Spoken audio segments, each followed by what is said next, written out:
എൻ്റെ അമ്മോ, BB7 ഏറ്റവും അടിപൊളിയായ ഒരു ടാസ്ക്കാണ് ഇപ്പോൾ കഴിഞ്ഞിരിക്കുന്നത്. ധൈര്യമുള്ള 3 പേര് പുറത്തു വെച്ചിരിക്കുന്ന ഇന്നോവ കാറിൽ നിന്ന് ക്യാഷ് എടുത്തിട്ട് 1 മിനിറ്റിനുള്ളിൽ തിരിച്ച് വീട്ടിൽ കയറണം. അതാണ് ടാസ്ക്.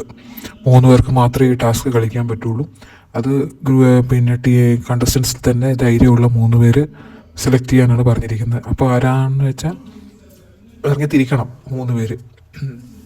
അങ്ങനെ അനുവും അക്ബറും ആദിലയുമാണ് പോകാൻ റെഡിയായിട്ട് മുന്നോട്ട് വന്നത്. ബാക്കിയുള്ളവർക്കൊക്കെ ചെറിയ പേടിയുണ്ട്, കാരണം 1 മിനിറ്റിനുള്ളിൽ തിരിച്ചു വന്നില്ലെങ്കിൽ എവിക്റ്റഡ് ആണ്. അത് പ്രത്യേകം പറയുന്നുണ്ട്. അപ്പോൾ പുറത്ത് ഇനോവ വെച്ചിട്ടുണ്ട്. അതിനകത്ത് 20 കെട്ടുകളിലായിട്ട് പൈസ വെച്ചിട്ടുണ്ട്. 20,000 രൂപ എന്തോന്ന് തോന്നുന്നു വെച്ചിരിക്കുന്നത്. മൊത്തം 4 ലക്ഷം രൂപയാണുള്ളത്. അപ്പം ഇവർ 3 പേരും 1 മിനിറ്റിനുള്ളിൽ പുറത്ത് പോയിട്ട് ആ ഇന്നോവയ്ക്കകത്തു നിന്ന് ക്യാഷ് എടുത്തിട്ട് തിരിച്ച് അകത്ത് കയറണം ഈ 1 മിനിറ്റിനുള്ളിൽ, അല്ലെങ്കിൽ എവിക്റ്റായി പോകും. അങ്ങനെ ടാസ്ക് കഴിഞ്ഞു. എന്താ പറയുക, 3 പേരും നല്ല അടിപൊളിയായിട്ട് തന്നെ ചെയ്തു.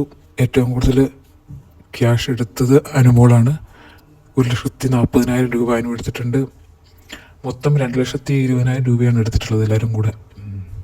അപ്പോൾ ശരിക്കും പറഞ്ഞാൽ ഇതിനകത്ത് അക്ബറിനും ആദിലയ്ക്കും വലിയ റിസ്ക് ഇല്ല. കാരണം എന്ന് വെച്ചാൽ രണ്ടുപേരും എന്തായാലും എന്താ പറയുക, വിന്നറാകുമെന്നുള്ള ഹോപ്പൊന്നും 2 പേർക്കും ഇല്ല.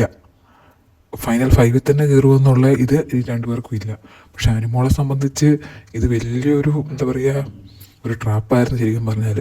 ഇതിനകത്ത് അങ്ങനെ എവിക്റ്റായി പോയാൽ തീർന്നു. കാരണം ചിലപ്പോൾ കപ്പ് വരെ അടിക്കാൻ ചാൻസ് ഉള്ള ഒരു വ്യക്തിയാണ് അനുമോള്. അപ്പോൾ ഈ ഒരു അവസരത്തിൽ എന്താ പറയുക, വ്യൂവേഴ്സിനെയും കൂടി ഒരു ടെൻഷൻ്റെ ഒരു മുൾമുനയിൽ നിർത്തിക്കുന്ന ഒരവസ്ഥയായിരുന്നു ശരിക്കും പറഞ്ഞാൽ.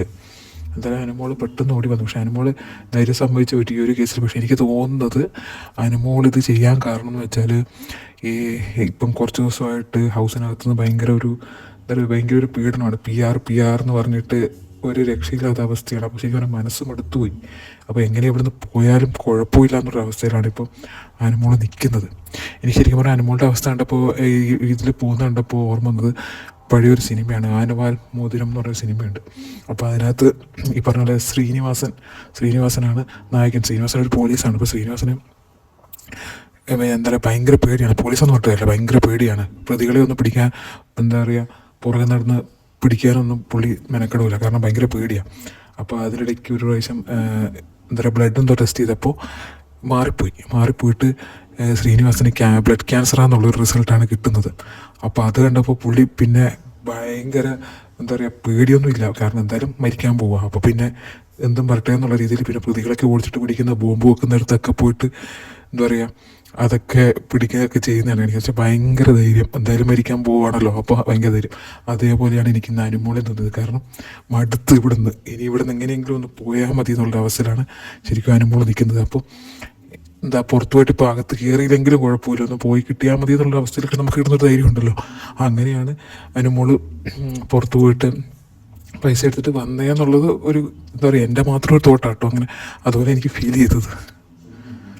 എന്തായാലും നല്ലൊരു ടാസ്ക് ആയിരുന്നു. ഇതുവരെയുള്ള BB7 എന്താ പറയുക, ഭയങ്കര എന്താ പറയുക, ഒരു ഹൃദയടിപ്പ് കൂട്ടുന്ന ഒരു ടാസ്ക് എന്ന് പറയാം. അങ്ങനെ ഒരു ടാസ്ക് ആയിരുന്നു.